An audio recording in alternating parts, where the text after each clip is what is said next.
already commissioned projects and to be commissioned within 1-2 years. Not more than that. Because the commissioned lift schemes are AMRP, Eliminate Madhav Reddy, it requires only 72 megawatts. And Ali Sagar and Gutpa and Devadala. And Devadala also we are not able to run all the 4 pumps because of no reservoir on the Godavari. You see how haphazardly they have formulated the project without a reservoir. Simply, directly they are getting water from the reservoir, that river bed.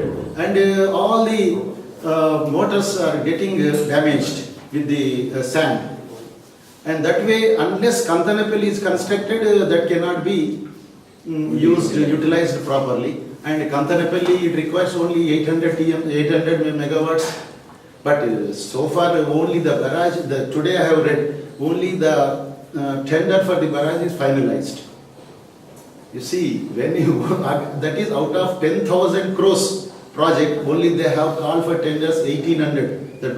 Then how about the 8,000 project? No estimates so far. Therefore, in near future, unless Telangana is formed, we are not going to get the Kantanapalli.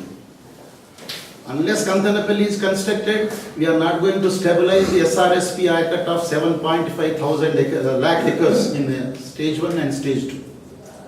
Therefore, the present demand for lift schemes is hardly about 100 megawatts, and the projects which are going to be commissioned in 1 or 2 years, it requires hardly 400. Totally, the Mahbubnagar projects and Nalgonda project and Devadala and other Alisagar Bhutpa, around 500 megawatts sufficient by next 2 years. But by next year, December, we are getting another 800 megawatts from Kothagudem. Therefore, there is no problem for any lift schemes. But the only lift scheme which may trouble us is Pranahita Chevalla.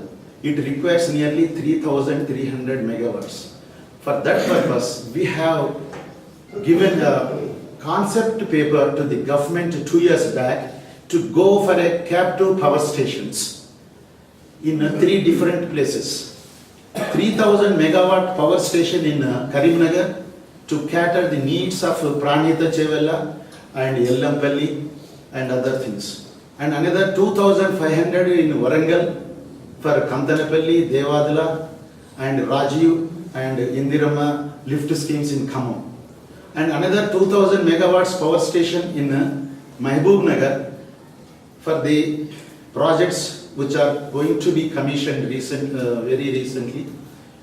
And another gigantic project, the Telangana retired, I am proud to say that Telangana retired engineers, we have worked out a gigantic lift scheme on river Krishna from Jurala, that is Palamuru Rangareddy lift scheme. It requires nearly 2,300 megawatts power, but it irrigates nearly 10 lakh acres. 7 lakhs in Mahbubnagar and 2.7 lakhs in Rangareddy and 30,000 in Nalgonda. But that scheme, since 2009 we were after it, and very recently we could get GO for conducting detailed survey. For conducting detailed survey, we took 5 years to get the GO. But whereas on the other hand, the Rayalaseema people and the Nellore people, they are getting the project sanctioned without any allocation. That other day, Anand Narayan Reddy got a 10 TMC, 1 lakh acre lift scheme from Somashila without any assured water that has been sanctioned by the government. Another 2-3 reservoirs they have proposed on Tungabhadra between Kurnool and our state boundary.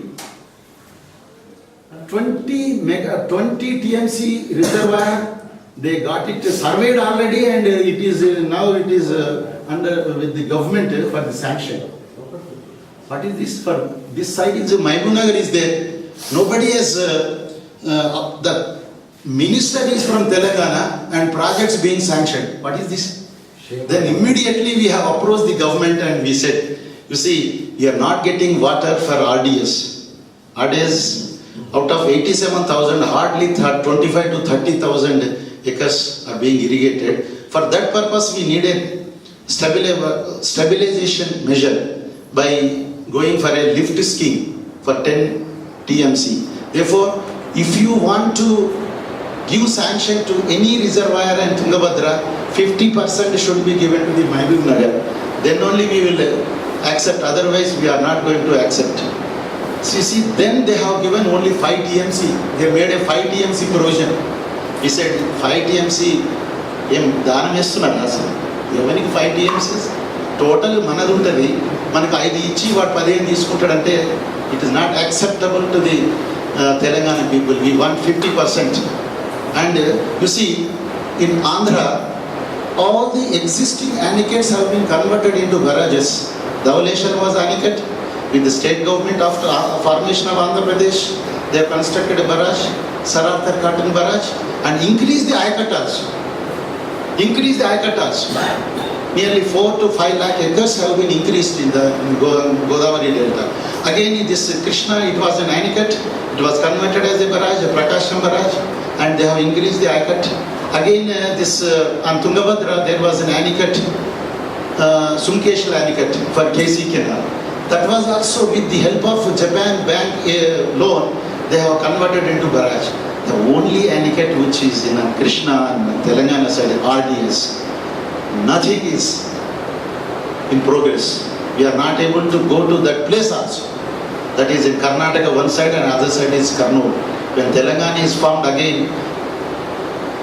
the other side will be Simandra, this side will be Karnataka, and we will be 42 kilometers away from the project.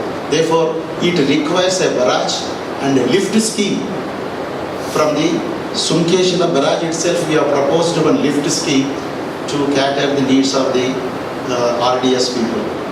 And moreover, and Krishna, the distribution of water, it will not take much time, because everything has already been distributed. The only thing is to supervise the actual, to get their respective due share. We were supposed to get 300 TMC in Krishna. We are supposed to get 300 TMC from Krishna, but we are not getting more than 150. But when this Brijesh Kumar Tribunal Water Implementation Board is constituted, I think we may get our share. Similarly, in the flood water, out of the 145, out of the 190, already 25 given to Telanganga, only 9 given to our Jurala. Balance, we have to fight for those balance TMC, so that the projects which have been contemplated on this side, they will get some sort of water. Otherwise, when board is constituted, all the illegal projects, they cannot be given any water. Therefore, we have to fight for that one. Unless we get some share in the flood water, our projects in Mahbub Nagar and Nalgonda, they will become very dry. Therefore, our fight will be for getting a share in the surplus water. And other thing is to stall the, if possible, stall the final verdict of Brijesh, so that we can put forth our Telangana stand before the Brijesh Tribunal once the state is formed. Because the final arguments completed yesterday, and he is supposed to give the final verdict by 30th of September. But suppose if he approached the Supreme Court and if he succeeded in getting a direction from the Supreme Court to the Brijesh to start the final verdict, because Telangana is in the verge of formation, then if we stall for a couple of months, then we will put forth our views on Telangana side also. Now we are not able to argue for the Telangana in Andhra Pradesh.